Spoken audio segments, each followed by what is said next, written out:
I was recently informed that Mr. Bitbutter made a video in response to my 1 year in review with atheism. And I went over there and watched it, and of course it was really boring and had nothing substantial to say. It was a lot of the same stuff. I mean, the guy hasn't come up with anything new in quite some time, and all of his arguments have been debunked, and yet for some reason he continues to come back for a lashing over and over and over. And I don't really understand it. You know, then again, I've never really understood those who want to hurt themselves, you know, who enjoy pain and for some reason enjoy being made a public mockery of. I've never understood that, and so I've never really understood the mind of Bitbutter. The idea of this mysterious means by which God maintains things, I don't have any problem with saying that certain things are mysterious by which, you know, He maintains things. I think that we're all kind of stuck with mystery. If they want to try to pull that, or if they want to say, yeah, we're able to think freely and be free thinkers, and yet we're chemically determined at the same time. We all have our paradoxes. We all have our mysteries.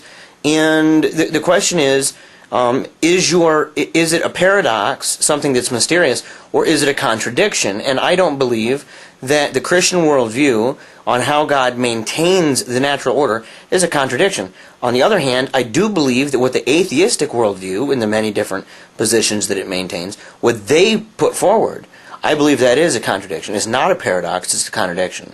So they may try to say, oh, it's a paradox, and we cross our fingers, hope to die, you know, hope to have an answer really soon. We just don't have one yet. If they want to do that, perfectly fine, but at least they still have to admit they're stuck with the concept of the mysterious.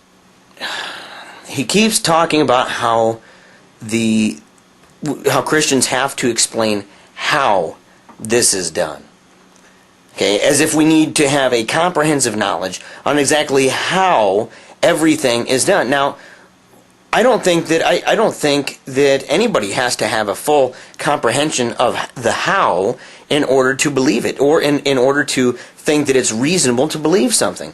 I think that it's foolish to require that. I think it's grossly rationalistic in a way. And I don't think that if he were to apply it to everything, that I think that he would end up believing very little.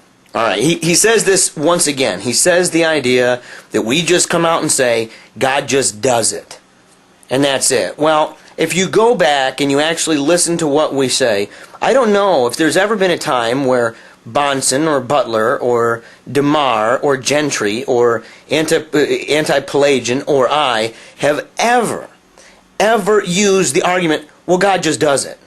That's it. I mean, that's all, and we leave it at that. I thought it was interesting that in denying the uniformity of nature, he was talking about how we're not even sure if something's going to remain the same in a month from now.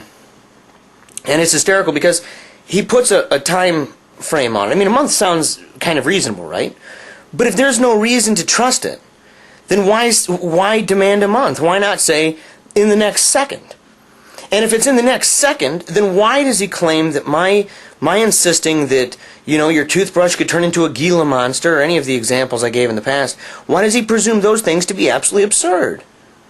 If something can change in a month, and we have no way of knowing, really, with any degree of certainty, that it's going to be the same way in a month, why doesn't he say the exact same thing for the next second? I mean, it's completely arbitrary, his time frame that he gave. It's completely 100% arbitrary.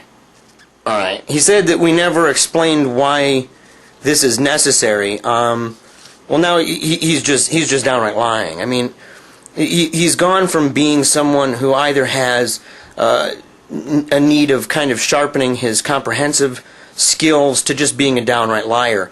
There's been many times where we've talked about why the uniformity of nature is necessary for us to do what we do. I mean, sitting here making a video, I am trusting in the uniformity of nature and making this video. I trust that when I push this red button on this thing that it's going to do a certain function, and it'll do the same tomorrow and the day after and the day after. I presume these things before I even do it. He says that we employ radical skepticism. We don't employ radical skepticism.